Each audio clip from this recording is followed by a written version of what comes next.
खुशामदीद। आज हम headmaster headmistress के अहम टॉपिक को करेंगे स्कूल ऑफ साइकोलॉजी के पिछले लेक्चर पे, जहाँ पे हमने ख़त्म किया था वहाँ से अगले स्कूल ऑफ थॉट्स के बारे में पढ़ेंगे, बिहेवियरिज्म के बारे में। पिछले लेक्चर में हमने gestalt school of thought, functionalism और स्ट्रक्चरलिज्म के बारे में हमने बात कर ली थी। आज हम बिहेवियरिज्म के बारे में बात करेंगे। बिहेवियरिज्म एक्चुअली निकला हुआ वर्ड बिहेवियर से। बिहेवियर का मतलब है the way in which one act और conducts oneself specially towards other, कि वो चीज़ जो एक इंसान हो या जानवर हो, कोई भी एक्ट करे, एक्शन करे, किसी की रिस्पॉन्स में आप कह सकते हैं या किसी की तरफ कह सकते हैं, ठीक है। The way in which an animal or person behaves in response to particular situation or stimulus, कि वो एक्शन जो एक इंसान या जानवर बिहेव करे एक पर्टिकुलर सिचुएशन में या पर्टिकुलर स्टिमुलस की तरफ, कि स्टिमुलस आप इसको ये कह सकते हैं कि पर्टिकुलर जो उसको इनपुट मिल रहा है या कोई एक्शन उसके अगेंस्ट हो रहा है, उसके रिएक्शन में आप कोई कदम उठाएं, आप इसको रिस्पॉन्स कहेंगे, वो जो स्टिमुलस के अगेंस्ट आप लेते हैं, ठीक है।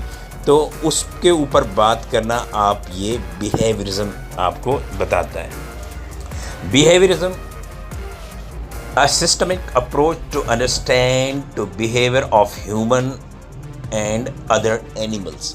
आप ये देखें कि जो भी साइकोलॉजी की थ्योरीज़ बनी, वो स्पेशली उन्होंने मोस्टली थ्योरीज़ जो हैं वो एक जानवर के ऊपर की गई, कि जानवर किस तरह एक पर्टिकुलर सिचुएशन में पर्टिकुलर स्टिमुलस की तरफ वो किस तरह रिएक्ट करता है, वो फिर इंसान को मतलब इंसान के ऊपर उन्होंने लागू की और इंसान को सपोज करके उन्होंने जानवर वो रखा था।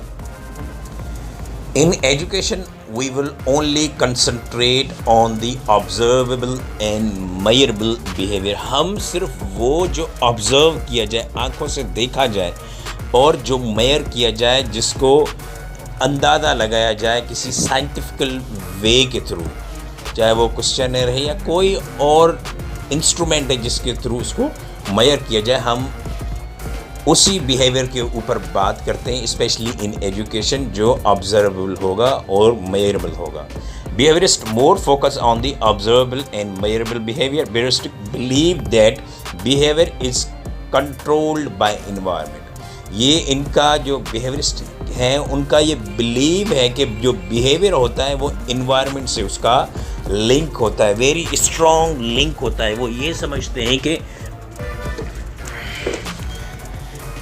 human and relation with the environment is important. How human beings adopt their environment, how behave their environment, वो किस तरह adopt करता है, वो environment किस तरह वो environment से behave करता है, इसके ऊपर behaviorism वाले बात करते हैं कि जो controlled by environment होता है। Note, exclude subjective phenomena. जो सब्जेक्टिव फिनोमेना होगा, फिनोमेना होता है एक एक्सपीरियंस, ठीक है, सब्जेक्टिव इनर एक्सपीरियंस आप इसको कह सकते हैं फिनोमेना को, सच एज इमोशन और मोटिव्स। वो इमोशन और मोटिव के ऊपर ये बात बिल्कुल नहीं करती। Only our response to environmental stimulus shaped our behaviours, कि वो जो इन्वायरमेंटल स्टिमुलस होगा उसके ऊपर ये बात करते हैं, सब्जेक्टिव फिनोमेना के ऊपर, इमोशन या मोटिव के ऊपर ये बिल्कुल बात नहीं करते।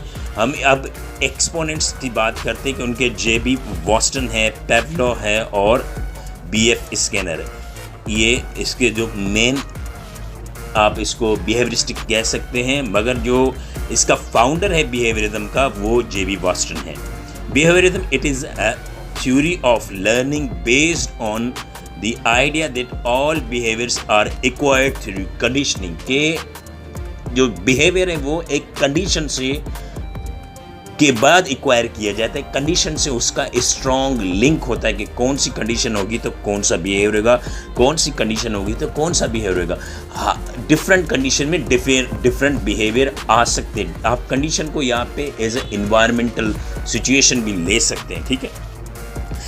And condition occur through interaction with environment, वो कंडीशन चेंज भी हो सकती है जो इन्वायरमेंटल टू इन्वायरमेंटल, जो इन्वायरमेंटल सिचुएशन होगी उसके थ्रू भी वो चेंज भी होती रहती है। Behaviouristic believe that our action are shaped by environmental stimuli, कि जो स्टिमुलाई एक सिंगुलर फॉर्म है स्टिमुलस का, ठीक है। तो अब देखें कि वो बिलीव करते हैं कि एक्शन शेप आवर इन्वायरमेंटल, वो इन्वायरमेंटल स्टिमुलाई के ऊपर बहुत ज़्यादा डिपेंडेबल है कौन, बिहेवियरिस्टिक।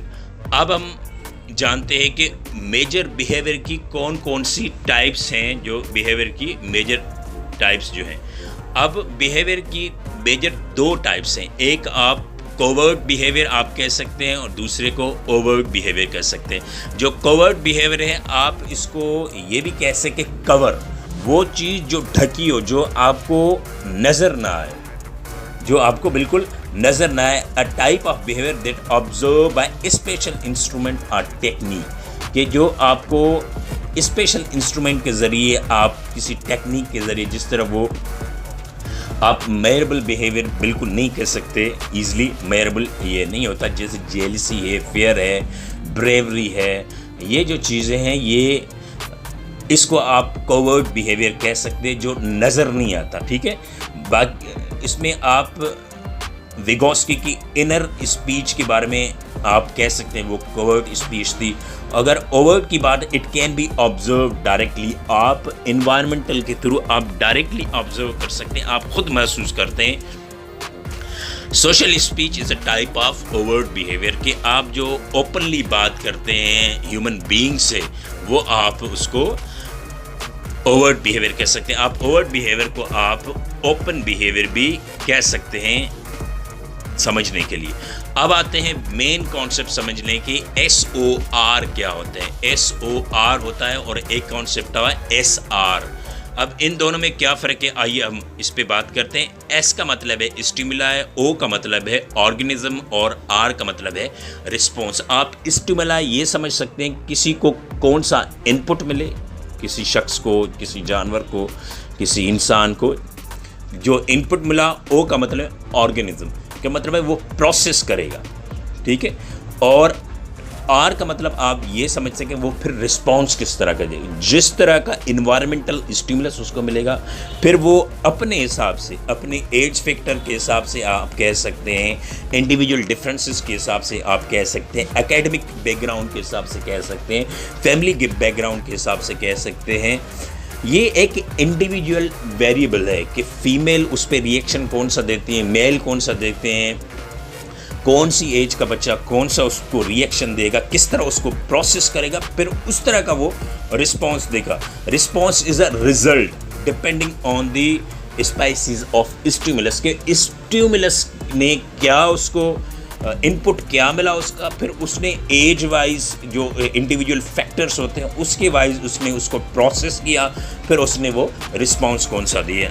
ये अब हम दूसरा बात करते हैं S और R का मतलब क्या है। SOR और SR में क्या फ़र्क है, ये बिल्कुल इतना फ़र्क नहीं है इसमें आप S का मतलब है स्टिमुलस, R का मतलब है रिस्पॉन्स। यहाँ पे जो O है, जो J.B. वास्टन और पैवलोव ने जो कॉन्सेप्ट दिया था SR का, स्टिमुलेट एंड रिस्पॉन्स का, यहाँ पे आपका ऑर्गेनिज्म पैसिव है, यहाँ पे उन्होंने इसके ऊपर बात नहीं की। जो SOR है ये कॉन्सेप्ट दिया था वुडवर्थ ने यहाँ पे ऑर्गेनिज्म को, जो इंडिविजुअलिटी है, जो इंडिविजुअल डिफरेंसेस हैं, जो इंडिविजुअल बैकग्राउंड, उसको एक एक्टिव रोल दिया है कि वो इस पे एक्टिव रोल काम करता है। जो इंडिविजुअल की जो एज है वो भी काम करती है, उसके जो उसका सेक्स है, मेल है, फीमेल है, एकेडमिक बैकग्राउंड है, फैमिली बैकग्राउंड है, क्रोनोलॉजिकल बैकग्राउंड है, जो भी आप इसको इंडिविजुअल डिफरेंसेस में चीज़ डाल सकते हैं, जो एक इंडिविजुअल से दूसरे इंडिविजुअल में डिफरेंसेस पाए जाते हैं, उसको वुडवर्थ ने एक्टिव करार दिया है। अब हम बात करते हैं मेन उसके कॉन्सेप्ट के ऊपर, बिहेवियरिज्म के। Behaviouristic introduce a scientific method of study of behaviour. इन्होंने एक साइंटिफिक मेथड इंट्रोड्यूस करवाया बिहेवियर का। They introduce reward, reinforcement, stimulus, punishment to influence behaviour. कि उन्होंने रिवार्ड के ऊपर बात की, रीइंफोर्समेंट के ऊपर बात की, स्टिमुलस के ऊपर बात की, पनिशमेंट के ऊपर बात की कि एक इन्फ्लुएंस किया जाए बिहेवियर के ऊपर। इनके ऊपर हम एक अलग वीडियो बनाएंगे कि इनमें क्या क्या फ़र्क है, रिवार्ड क्या है, रीइंफोर्समेंट क्या है, स्टिमुलस क्या है, पनिशमेंट क्या है। इनके ऊपर हम आगे चल के जब बिहेवियरिस्टिक की जो थ्योरीज़ हैं उनके ऊपर हम बात करेंगे, तो इनके ऊपर ज़रूर हम बात करेंगे। They introduce new ideas of programme learning, individualise learning पे उन्होंने बात की।